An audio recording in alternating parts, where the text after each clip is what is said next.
지난 영상을 보신 분이라면 이런 질문이 남았을 겁니다. 내 집은 도대체 어느 구간에 들어가는가?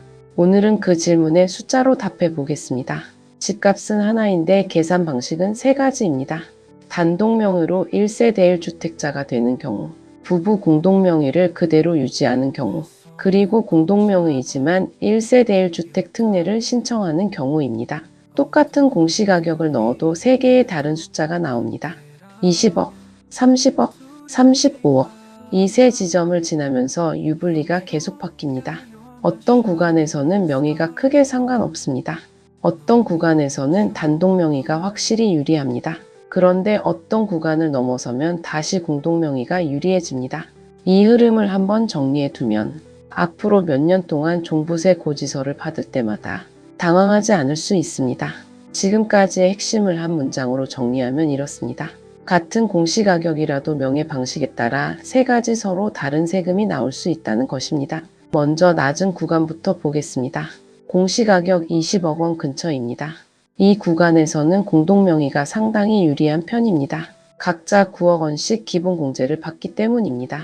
두 사람이면 18억 원까지는 종부세 자체가 나오지 않습니다. 기사 시뮬레이션 기준으로는 19억 2천만 원까지도 공동명의 세금이 단독명의보다 낮거나 비슷한 수준입니다. 그래서 이 구간에 있는 부부라면 굳이 특례를 신청하지 않아도 됩니다.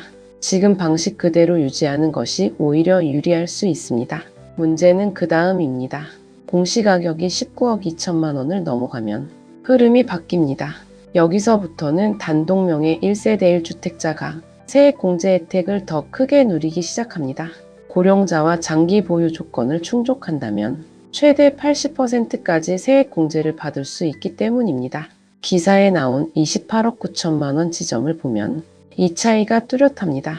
단독명의 1세대 1주택자는 종부세가 약 180만 원입니다. 반면 공동명의는 약 371만 원입니다. 거의 2배 차이입니다. 30억 원 지점도 비슷한 흐름입니다.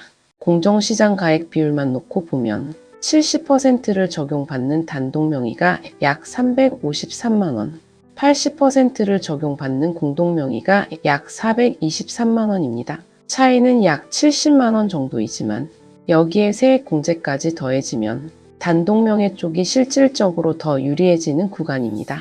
이 구간에 있는 부부라면 특례 신청을 진지하게 고민해 볼 필요가 있습니다. 특례를 신청하면 공동명의라도 단독명의 1세대 1주택자와 똑같은 방식으로 기본공제 14억 원과 세액공제를 적용받을 수 있기 때문입니다. 그런데 여기서 끝이 아닙니다. 집값이 더 올라가면 또 한 번 흐름이 바뀝니다.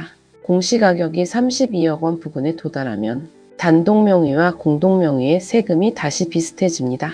그리고 32억 원을 넘어서는 순간 이번에는 공동명의가 다시 유리해지기 시작합니다. 이유는 세액공제 금액에 상한이 생기기 때문입니다. 2027년에는 800만 원, 2028년부터는 600만 원으로 고령자 장기 보유 세액공제 금액이 제한됩니다. 집값이 아무리 높아도 깎아주는 금액은 600만 원에서 멈추게 되는 겁니다. 그래서 35억 원 지점을 보면 결과가 다시 뒤집힙니다.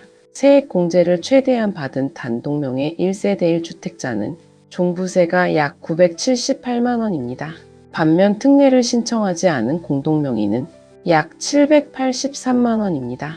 공동명의가 오히려 195만 원 정도 적습니다. 정리하면 이렇습니다. 20억 원 근처는 공동명의가 유리합니다. 19억 2천만 원을 넘어 32억 원까지는 단독명의나 특례를 신청한 공동명의가 유리합니다. 32억 원을 넘어서면 특례를 신청하지 않은 공동명의가 다시 유리해집니다. 집값이 하나의 방향으로만 움직여도 유불리는 이렇게 두 번 뒤집힙니다. 지금까지의 핵심을 한 문장으로 정리하면 이렇습니다. 20억에서 35억으로 갈수록 유리한 명의 방식이 공동명의에서 단독명의로 다시 공동명의로 두 번 바뀐다는 것입니다. 여기까지 숫자만 보면 결국 계산기를 잘 두드리는 사람이 이기는 게임처럼 보입니다. 그런데 진짜 포인트는 숫자가 아닙니다.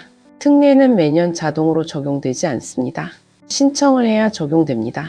그리고 한번 신청했다고 끝나는 것도 아닙니다. 집값은 해마다 바뀝니다. 어떤 해에는 특례가 유리하고 다음 해에는 특례를 신청하지 않는 편이 유리할 수 있습니다. 공시가격이 30억 원에서 35억 원 사이를 오가는 부부라면 해마다 유불리가 뒤집힐 수 있다는 뜻입니다. 이 지점입니다. 많은 분들이 종부세를 한번 정해지면 계속 같은 방식으로 계산되는 세금이라고 생각합니다. 하지만 이제는 다릅니다. 집값이 오르내릴 때마다, 그리고 나이와 보유기간이 쌓일 때마다 매년 다시 비교해야 하는 세금이 됐습니다. 그렇기 때문입니다. 세무 전문가들이 앞으로는 종부세 고지서가 나온 뒤에 확인하는 것이 아니라 고지서가 나오기 전에 미리 시뮬레이션을 해봐야 한다고 말하는 이유입니다. 그래서입니다. 이번 개편안의 진짜 의미는 세금을 올렸다 내렸다 하는 문제가 아닙니다. 보유세 계산이 개인의 상황에 따라 훨씬 더 정교하게 나뉘기 시작했다는 신호입니다. 같은 아파트 단지, 같은 평형에 사는 두 부부도 한쪽은 특례를 신청하고 한쪽은 신청하지 않았다는 이유만으로 몇백만 원씩 세금이 달라질 수 있습니다. 특히 은퇴를 앞둔 가정이라면 이 차이를 더 민감하게 봐야 합니다. 월급이 있을 때는 연간 몇백만 원의 차이를 크게 체감하지 못할 수 있습니다. 하지만 연금으로 생활하는 시기에는 같은 금액이 훨씬 무겁게 느껴집니다. 그래서 지금 이 시점에 내 집의 공시가격이 어느 구간에 있는지, 그리고 그 구간에서 어떤 명의 방식이 유리한지 한 번쯤 정리해 두는 것이 필요합니다. 지금까지의 핵심을 한 문장으로 정리하면 이렇습니다. 진짜 중요한 변화는 세금이 오르내리는 것이 아니라 매년 다시 비교해야 하는 세금으로 바뀌었다는 것입니다. 오늘 살펴본 세 구간을 다시 정리해 보겠습니다. 20억 원 근처는 공동명의를 유지하는 편이 유리합니다. 19억 2천만 원을 넘어 32억 원까지는 단독명의나 특례 신청이 유리할 수 있습니다. 32억 원을 넘어서면 특례를 신청하지 않은 공동명의가 다시 유리해질 수 있습니다.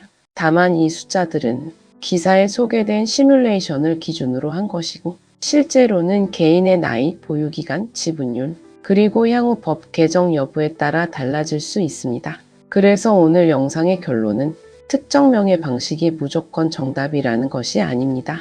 오히려 반대에 가깝습니다. 이제는 명의를 한번 정해두고 계속 같은 방식으로 유지하기보다 매년 상황을 다시 확인하는 습관이 필요해졌다는 것입니다. 집값이 오르면 다시 계산해야 합니다. 나이가 들어 보유기간이 늘어나면 다시 계산해야 합니다. 법이 개정되면 또 다시 계산해야 합니다. 번거롭게 느껴질 수 있습니다. 하지만 이 습관 하나가 몇백만 원의 차이를 만들 수 있습니다. 여러분의 집은 지금 어느 구간에 있으신가요? 그리고 지금의 명의 방식이 내년에도 여전히 유리할지 한 번쯤 확인해 보셨나요? 다음 영상에서는 특례 신청 방법과 신청 기한, 그리고 신청 후 다시 취소할 수 있는지 여부까지 실무적으로 궁금해하실 부분들을 정리해 보겠습니다. 구독과 좋아요는 한 번 더 생각해 보게 만드는 힘이 됩니다. 오늘도 행복한 하루 되세요. 감사합니다.